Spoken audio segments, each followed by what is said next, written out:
Buongiorno, oggi facciamo la pennetta alla Ernesto. Questa pennetta era il pranzo che ci metteva d'accordo tutti, perché a casa mia venivano sempre gente, la casa di Buon Gesù, chi entrava non usciva più. Il primo passo è tagliare tutte le cotinelle e metterle nella padella, così vedete, finché il grasso non si scioglie.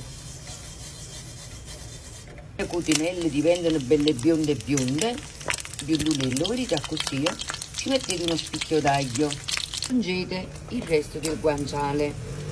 Cotinelle, se vi fa piacere le potete lasciare, se no le togliete. Ci aggiungete 4-5 pomodorini. Rimosso l'aglio e fatto cuocere i pomodorini giusto 2 minuti. Adesso spengo e calo la pasta.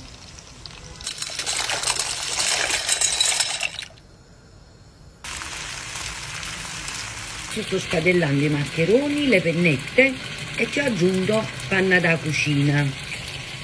Poi ci aggiungete parmigiano a quantità quando lo pulite a cascata, che sono sempre convinta che se ci mettete sono trovate. E fate fare una bella spadellata. Fate amalgamare bene la panna, il parmigiano e tutto il composto che vi ho detto.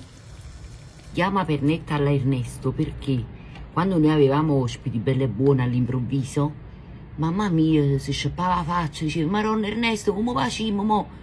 Tutta questa gente. Papà diceva: non ti preoccupare, bubbechi, ti faccio una pennetta alla Ernesto, ti faccio arrecreare. In 5 minuti voglio a ca a tiella, mettete i pomodorini e tutto il resto appresso, a ca mettete la pentola con l'acqua e va arrecreato.